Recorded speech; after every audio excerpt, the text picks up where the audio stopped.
I see it as we had moments in our D zone where we just broke down, too much. We gave them some great A's, and give the Marlies credit. They seem to capitalize on their chances really well over the last 2 games here. They're very good at taking advantage of some breakdowns. I thought that it was a situation where we were solid for a while, and then all of a sudden, a 10-beller. So we got to fix that. We'll head over to Darren. Cail, can we describe this almost as simple as a team in Game 6 versus a team in Game 2, still working the rust off?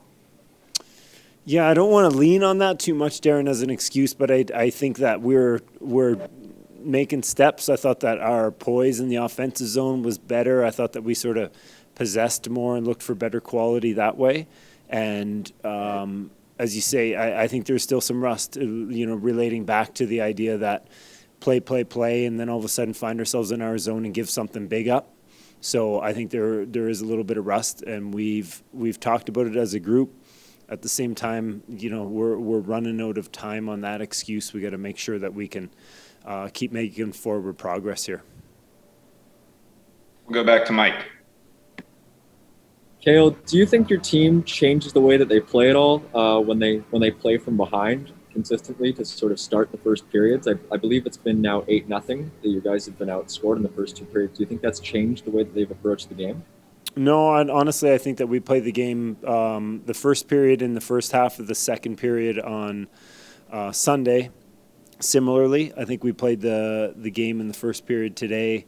It was a little less of a start, I thought, on our part.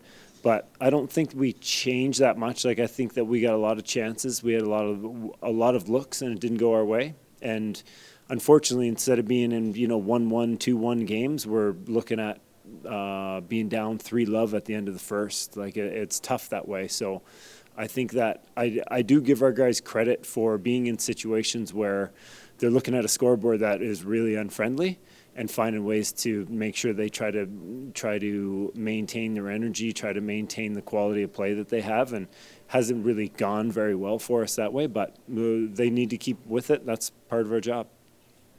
Go back to Darren. Thoughts on Emilio Peterson's game tonight, Cail? I think Emilio's finding his way here. He's moving his feet well. I think that he is adapting to what the game's requiring here. It requires a lot of engagement onto the puck and making sure that you're available and you're staying close to it and you're being an option all the time. And I saw an improvement on his part from Game 1 to Game 2 there. So I'm happy with that aspect of it. And I think that, Emilio's got the work ethic for sure. And so it's understanding what the game's requiring him here at this level. And I think that that's gotten better for sure. I know you're still getting to know him, but, in your time behind the bench in Stockton, you've seen Andrew Mangiapane come by, and you've seen Dylan Dubé go by.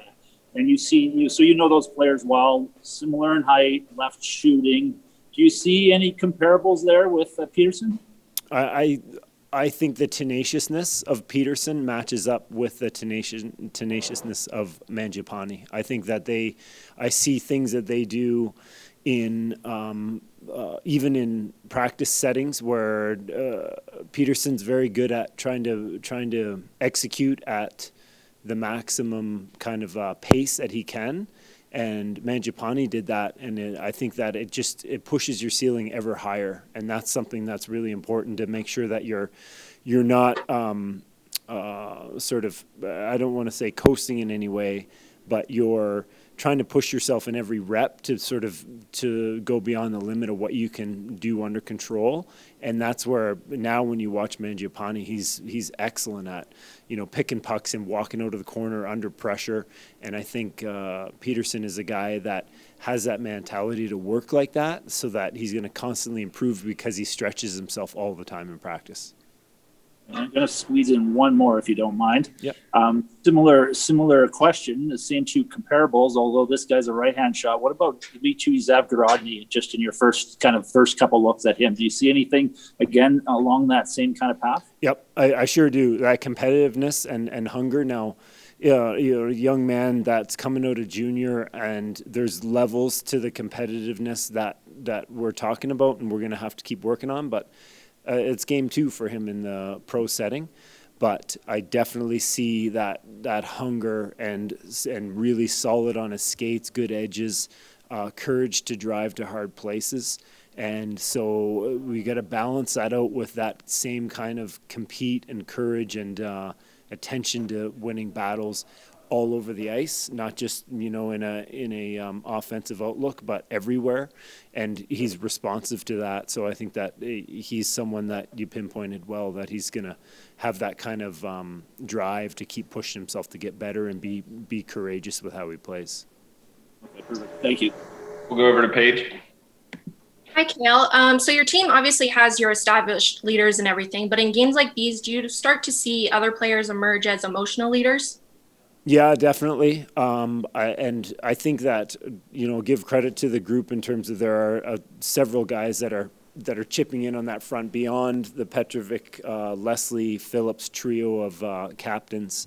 But when you get into the room, there's guys that are stepping up. And as you could see on the ice, Alex Gallant is someone who's quite an emotional leader for us at a lot of different times. Wants to do anything he can to change the tide of the game. And then at the same time comes up with a big goal to get our bench rolling. It really lifted us. And unfortunately, we couldn't carry momentum from that in terms of creating another goal. But he's definitely an emotional leader for us. Go ahead, Mike. Cail, what did you see from Luke Philp tonight? I saw you hit a couple posts. Do you think he had a good showing building upon his last goal in his last game? Yeah, he did. Honestly, when we look at the chances, he's going to be probably all over it.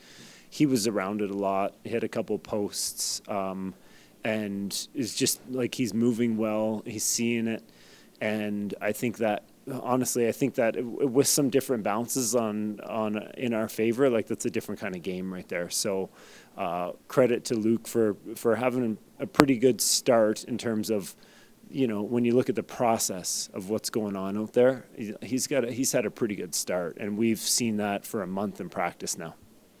And if I could just follow up on that, I noticed in sort of the warm-ups and to start the game, you sort of swapped around a couple players on the lines a little bit, moving Zary, I believe, up to the top unit.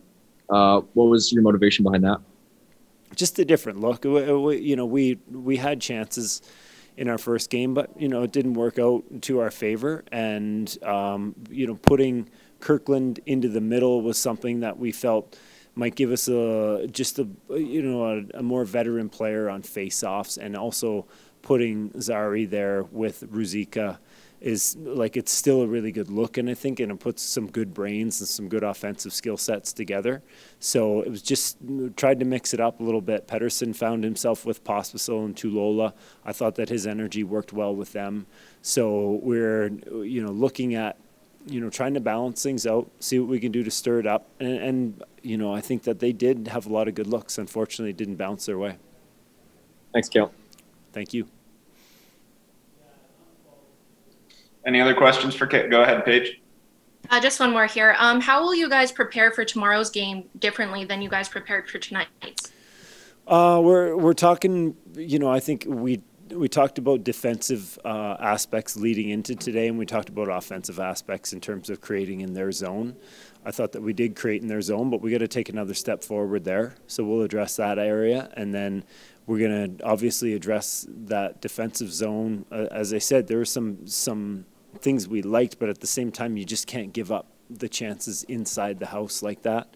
So that's where we'll come at it, Paige, and make sure that we're all learning a new system in terms of the guys that are coming in here. So we got to just keep pounding away at it and keep pushing them to be better and better and more detailed.